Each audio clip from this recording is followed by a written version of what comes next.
Dri do hen beo dirib Shabrian ag níl me leh nuocht an jocht yma ag kaint fwy rins leawr le me fuch de dyrni gira rins liv. Agus leawrid seo tá tócaí as catalóg penguin, catalóg acadóil penguin. Agus bain siad go háidthe le ré na cholíneachta America agus na réiflóite. Sí siad leabhar ná The Letters of John and Abigail Adams agus dear Gordon Wood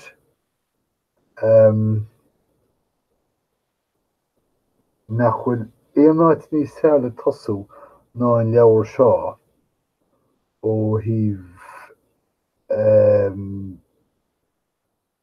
léargas a áil ar an am agus ar an áit agus ar neasacht agus teagwas na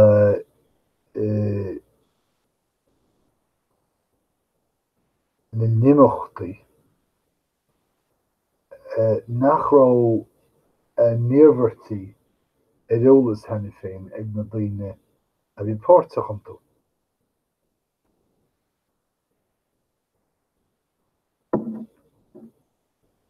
Níl áit a deir Gordon Wood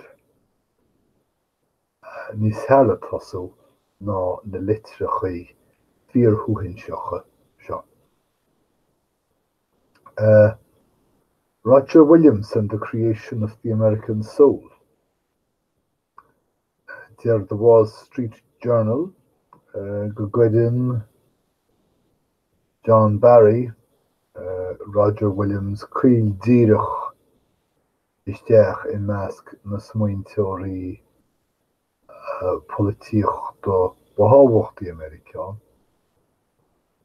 á aithint mar an duine a thóg déanachas liberálach go dtí na cholíneachtaí. Martha Washington, tar dearmid ite scaite ach scríbhann Patricia Brady fuachaí agus deir Carol Burken go bhfuil corchaige solámhach ag Patricia Brady in san chuirsí sa dhéanann sí ar Martha Washington.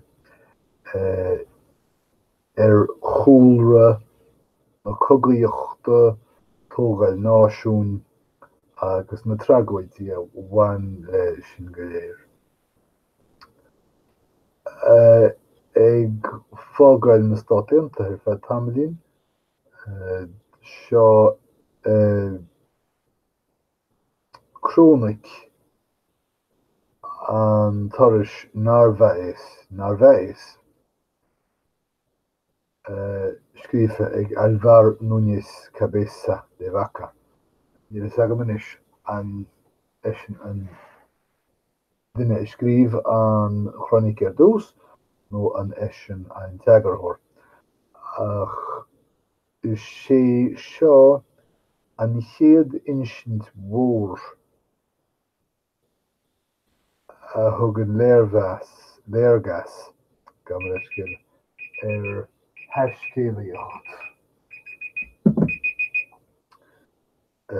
na conquistadors America thuaidh sa séú híos déag.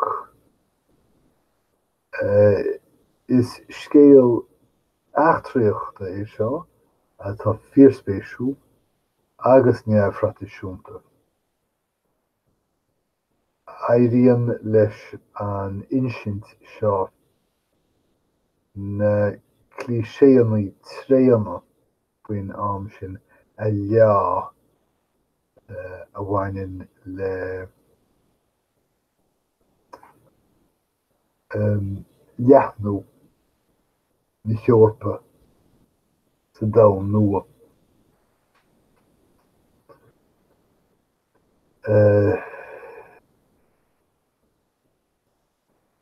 Catherine Zabel de Rúnian Stadola bailúchan eisttí isise seo le uh, inseoir agus nótaí ón agarthúir. Dé rogha atá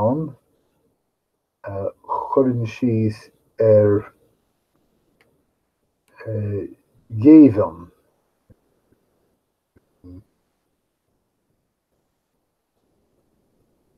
Ghéamhan.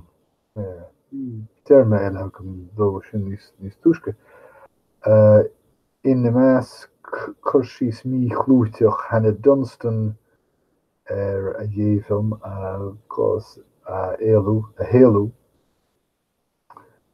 Géamhan na bantéir agus níos mó. Winifred Gallagher a chuir síos ar an postafig agus cé mar a chruthí an postafig America. Éocht is seo idir James Macpherson bunathe ar eolas Down agus taide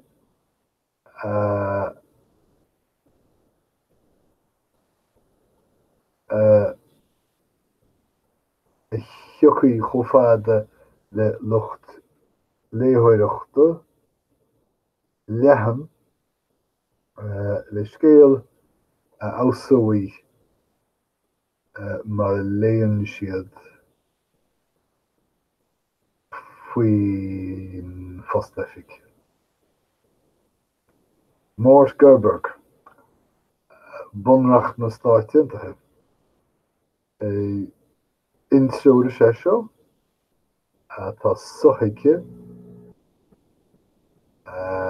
agus ní amháin gcuireann sé síos ar na bhundlíthe ach tugann sé téacs iomlán an bhunreachta agus gach leasú. Béiseacht cín.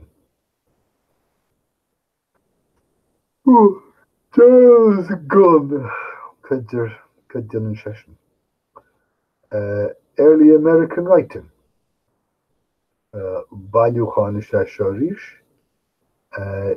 Ins leabhar seo feicim muid réimse scríbhneoireachta orpaí agus bundúchasach.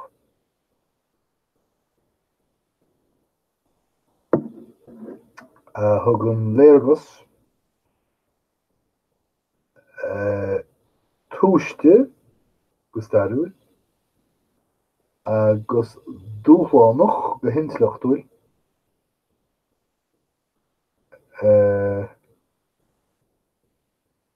de Luamérica. Well, sin na méid sin céir duile.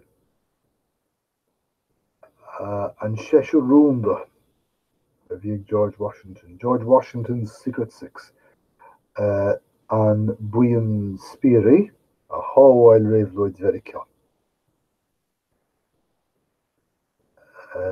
Der Stanley McChrystal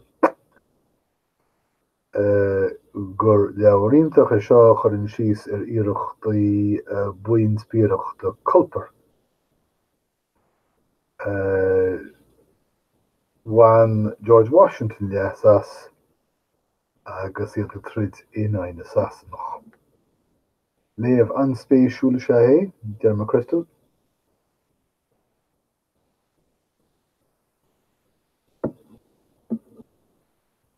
Ag aimhsú riint de na léachra móra nachhfuil clúiteach. Give me a fast chip, scríbhinn Tim McGrath. Cúntas non cuairmeacha sé seo ar thosach chabhlaí Mheireachta. Agus cé gur beag seans tharlóch sé thuispáin cabhlach Mheireachta go céile córaich láidir iad ina callach an rí le lín coga na réimhleide. Agus sinna méid ó híomh na leabhar sin chuir be stop leis an nus agus deanna mé ra leis an gnáás tá fellile bhí arsúlagam. So sláán agus tásúlagam go mé de cantaréis ar bhil. Tugaí bogé.